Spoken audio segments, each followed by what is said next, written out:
Hey, everyone. Good morning, and welcome to another episode of Just a Moment with Mila. I am your host, Jamila. Thank you so much for joining me this morning. Today is Monday, February 7th, and I am back with a new episode. So, without further ado, let's go.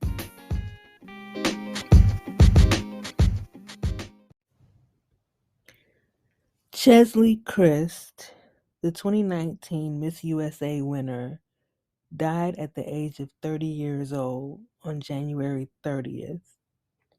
Chris was a former Division I athlete, North Carolina attorney, and she was an outspoken advocate for mental health awareness. Chris died by suicide again on January 30th. Regina King's son, Ian Alexander Jr., also died by suicide. He was 26, and he died on January 21st, which was about a week earlier. Now, mental health is something that the Black community tends to avoid talking about for various reasons. Um, we don't talk about it because of shame. We don't talk about it because, you know, religious folks try to tell us just to pray about it. Um, we don't seek help like we should for various reasons. We don't have health insurance. Doctors don't believe us when we tell us something's wrong. And it's just a taboo topic. You know, if you tell somebody that you're suffering from depression or anxiety, people will again just tell you to pray about it, or they tell you to go take a walk, or you'll get over it. It'll be over soon. The Black community does not take mental health as seriously as it should. And it's time to take it seriously, because I think that the pandemic has just amplified um the issues that a lot of people have already been facing, um or they brought up or the pandemic just brought about, a whole new set of issues for people, and it's a lot for everybody in general, but right now, for this particular episode, I want to focus on us. I want to focus on Black folks. And again, I just feel like we need to really get a grip on the conversations. We need to start having the conversations. Yes, we need to start getting help. Um, and that's that's a separate issue. And again, there are different reasons why people don't get help. But um, I want to just focus right now on having the conversation. In the event that you are someone who is struggling with a mental health crisis, whether it's depression or anxiety or bipolar disorder, whatever it is, um, and I want to be clear that um, these things have to be diagnosed. Um, I know specifically for depression, you would have had to exhibit symptoms and signs for a certain amount of time. I believe that amount of time is at least 2 years. Um, so and also keep in mind that these things don't necessarily go away. They can be managed, they can be treated, but they don't go away. Um, it's important for us to muster up the courage, no matter how hard it is, and it is very hard. It's important for us to muster up the courage to start talking about these things. We need to normalize not being okay, because it really is okay to not be okay. Um, and, again, people will say whatever. People will try to shame you for, going through what you're going through. But you have to find a way to kind of tune them out, tune out the naysayers or the negativity, right? And and just understand that it's okay to not be okay. It's okay to admit and acknowledge that you're not okay, because you're not going to get to a place of feeling safe with your feelings and your emotions if you can't, or if you won't acknowledge that they exist. Um so, find someone that you can confide in. Find someone that you can tell these things to, that you can have these conversations with. Um, find safe spaces. And if you can't find a safe space, create the safe space. Um, Again, there's no shame in not being okay. You are not alone if you're not okay. um, in some capacity, in some way, shape, or form, none of us are okay. If we really want to keep it all the way real, like, all of us are struggling in some way, some more than others, but you know, and not all of it is mental health. Not all of it is a mental health crisis, but we're all struggling. But for the sake of this particular conversation, if you are struggling with depression or anxiety or any other kind of crisis, um you got to tell somebody. And it's, again, I keep saying it, it's hard to reach out, um because for various reasons, like I said, the stigma behind it, the judgment behind it, the shame behind it, the religious, you know, demonization of it, just reasons that aren't, um just reasons that don't make any sense. um People are always going to have something to say when you exhibit that you are, anything but joyful and positive and things like that. But uh, uh, it's okay to not be okay. I don't know how else to really put it. I don't have. I wanted to speak from my heart, because I felt like this was important to really say and to really drive home for people. So find somebody that you can talk to. Um, if you know somebody who is struggling, be there for that person. Yes, they have to take the initiative. It has to be on them to open up. It has to be on them to have the conversation. It has to be on them to want to get help. Um, but at least offer to take them someplace where they can get the help. Offer to be an ear.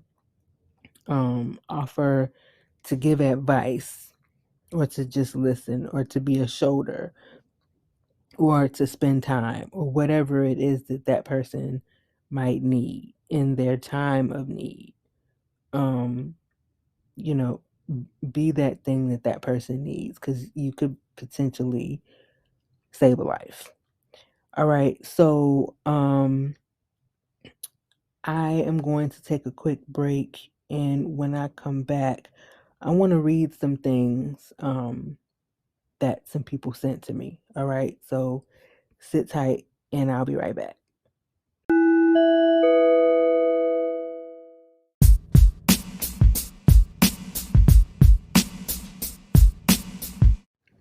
Okay, so a couple days ago, I put out a call, so to speak, on social media, on my Twitter and on my Facebook, asking my friends and followers if anyone had any stories to share with regard to their battles with depression, when it started, how they knew that they had it, how they knew they were struggling rather, and what they do to cope, and if they would be willing to share those stories with me privately, and in turn, I would share their stories on air. So I got a few responses. I will not identify the people, but I will read what they shared with me. So the first message says, I do not have any depression issues, but I once worked with a coworker who did. She eventually quit the job because she couldn't because she could barely deal with life. My family members, one had a mild schizophrenia, but it's well managed. Another family member once told me that they wanted to kill themselves. They were encouraged to get a therapist and they eventually found some self care methods and medical remedies. So that was the first message that I got. Another message that I got says Demi Lovato's unedited song Anyone told me I've been depressed for a while. It manifests in forgetfulness, anxiety, stress, big roller coaster emotions, and faking enjoyment in anything. Another message. Um, this one is kind of long, but I'm gonna read it. Um, it says I became aware that I was not just sad, but depressed back in 2005 when I started adding rum to my AM smoothie and didn't want to do anything other than stare at the TV and write sad fanfics. I felt lethargic, hopeless, and wanted to die every day. I did a lot of pretending I was okay because, quote unquote, the strong woman, right? One day I noticed my daughter had gotten breasts and I felt terrible. I called a hotline and got a psychiatric appointment, which led to therapy and classes. This part is very important. I want you guys to hear this. Depression doesn't go away, I learned. So I still seek out coping methods, talking, meandering walks, crafting, etc., when I feel myself sinking. Sometimes I just give in to the darkness and lie around, but less often. Okay, now this last one um, is a lot, but I'm going to read it because I think that it's worth it. And I think also it's important to read this one um, because I'm not going to reveal the identity, but I will say that this particular response is from a man. And men in particular, black men, um, don't they're not as open, at least not with women, um, about these kinds of things. So I'm honored that this person shared this with me, so I'm gonna read it. It says, the physical symptoms of my anxiety actually led me to seek help before I knew I had anxiety or depression. On a scale of 1 to 10, with 10 being, oh my God, I'm going to die of a heart attack, this bathroom floor is cold and safe, and 1 being tingly feeling with a little, I'm not sure, in the shoulders. I'm not sure what he was trying to say right there. The I guess he's saying the tension in his neck is what caused him is what caused me to talk to a doctor that recommended therapy. I resisted it in my 30s.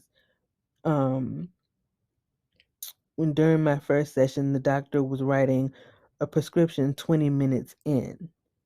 In my 40s, with more success, marriage, people depending on me, and a stressful career, I sought help through medication followed by therapy. It saved my life. He goes on to say, one more thing on the anxiety front, which is common knowledge but a revelation for me, was the shallow breathing as the anxiety builds. Panic attacks led me also to talk, I'm sorry, led me to also seek out yoga breathing practices. And I've had years without therapy or meds that were a constant 6 or 7 on the anxiety scale. Finding my breath was the first physical thing I learned to ease the physical symptoms. And he goes on to say, um, I'm now getting into trauma and PTSD with my therapist and where my anxiety and depression stem from. Childhood traumas, dealing with death and loss, adult traumas, etc. It was very hard to get to this point. As a young, some have said, good looking, beautiful girlfriend, now wife, 2-parent home, etc., my friends could never understand how someone like me could be anxious or depressed. So I, like many, learned to wear masks. I learned to wear them very well. As Black people, we are already forced to wear masks in many ways to maneuver in spaces in this country.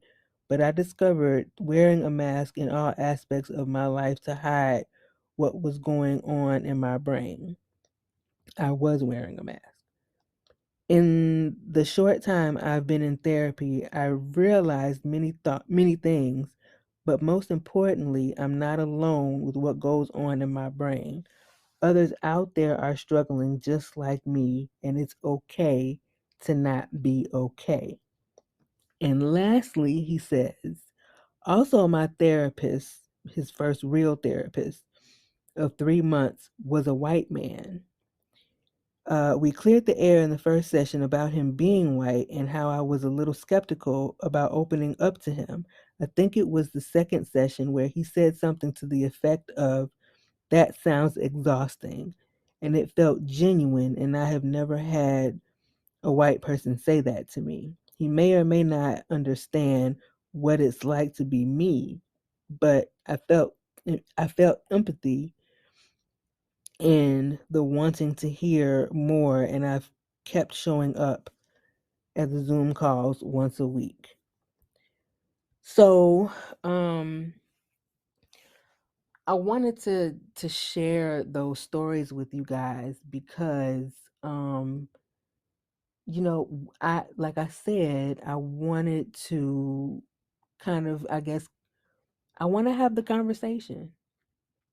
I want to create a space where people feel comfortable with having the conversation.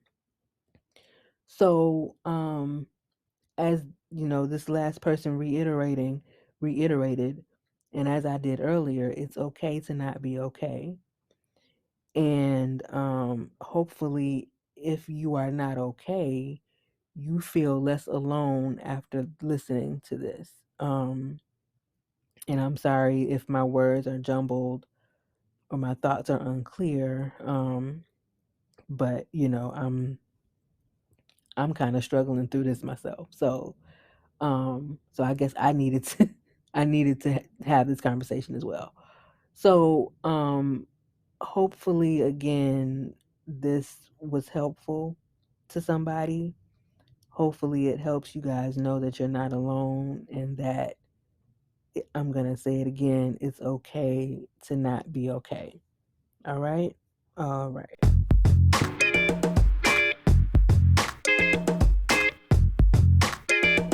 All right, guys. So thank you for joining in on this episode. Thank you for listening.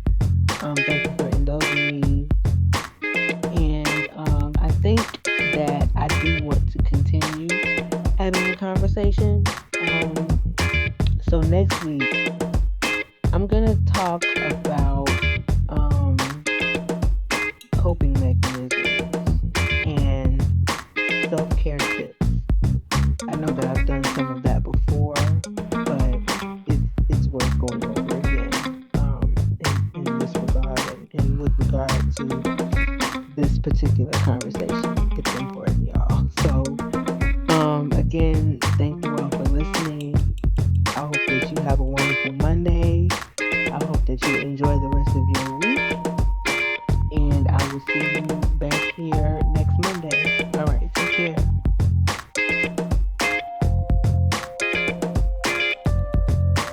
If you or someone you know is struggling with suicidal thoughts, please contact the National Suicide Prevention Lifeline at 1-800-273-8255.